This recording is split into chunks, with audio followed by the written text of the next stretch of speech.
സെക്രട്ടേറിയറ്റിന് മുന്നിലെ ആശമാരുടെ രാപ്പകൽ സമരം 25-ാം ദിവസം. ആവശ്യങ്ങൾ അംഗീകരിക്കും വരെ സമരമെന്ന നിലപാടിൽ ആശാ വർക്കർമാർ. സമരത്തിന് പിന്നിൽ SUCI എന്ന മന്ത്രി പൊതുസമൂഹത്തിന് ബോധ്യപ്പെട്ടിട്ടുള്ളതാണ്. സൂസി എന്ന് പറയുന്ന സംഘടനയാണ് ഒരു വിഭാഗം ആശാപ്രവർത്തകരെ. പണ്ട് LDFന്റെ ഇടതുമുണ്ട ഭാഗമായിരുന്നില്ലേ ബംഗാളിലൊക്കെ? അല്ല.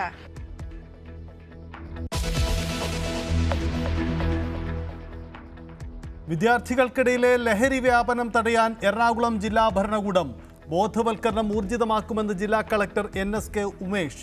തൊടുപുഴയിൽ ലഹരി സംഘങ്ങൾ തമ്മിലുണ്ടായ ഏറ്റുമുട്ടലിൽ യുവാവിന് പരിക്ക്. ലഹരി വ്യാപനത്തിനെതിരെ News 18 ക്യാമ്പയിൻ. ജീവിതമാണ് ലഹരി.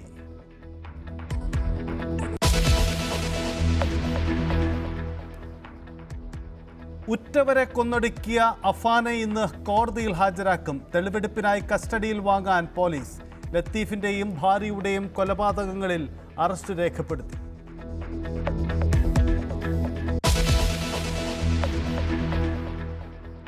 ഹമാസിന് ഡൊണാൾഡ് ട്രംപിന്റെ അന്ത്യശാസനം. ബന്ദികളെ ഉടൻ മോചിപ്പിക്കണം. പാലിച്ചില്ലെങ്കിൽ ഹമാസിനെ ഇല്ലാതാക്കും. ബന്ദിമോചന കാര്യത്തിൽ അമേരിക്കൻ ഇടപെടൽ ഇതാദ്യം.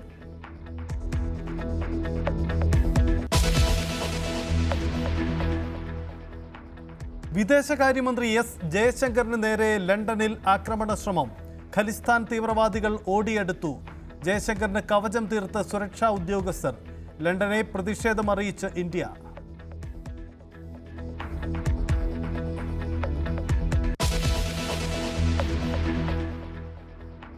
UAE-യിൽ 2 മലയാളികളുടെ വധശിക്ഷ നടപ്പിലാക്കി.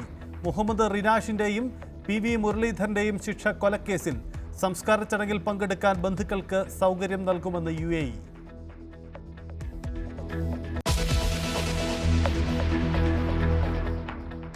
പ്രധാനമന്ത്രി ഇന്ന് ഉത്തരാഖണ്ഡിൽ വികസന പദ്ധതികൾക്ക് തുടക്കം കുറിക്കും.